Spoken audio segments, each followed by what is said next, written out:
বিরোধী সরকারের অবস্থানের প্রতিবাদ, গণভোটের রায় কার্যকর করার দাবিতে বিক্ষোভ মিছিল পূর্ববর্তী সমাবেশে উপস্থিত নেতৃবৃন্দ, বিএনপি প্রধান জনাব তারেক রহমান সাহেব গণভোটে রায়ের পক্ষে তিনি ক্যাম্পেইন করতে বাধ্য হয়েছেন।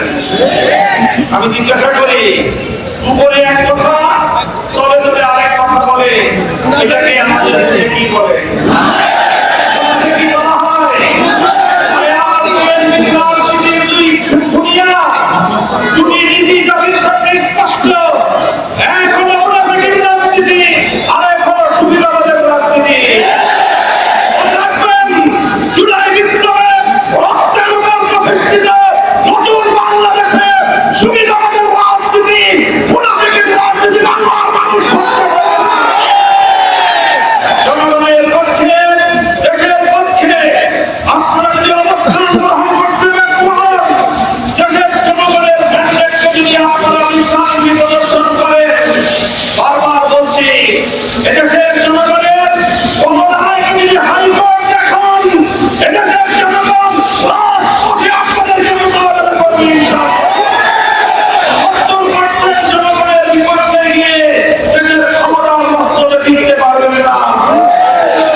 বেগম খালেদা জিয়ার সন্তান কান করে ধরে রাখেন, জনতার বিরুদ্ধে গিয়ে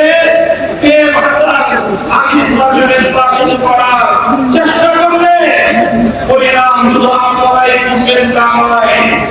আপনাদের অপকর্মের কারণে দেশপ্রেমিক রাজনৈতিক সংগঠনগুলো নেতা কর্মীরা 28 আগস্ট কিভাবে রক্ত দিয়েছে ঢাকার রাজপথে বাংলার মানুষ সে কথা ভুলে যাবে না।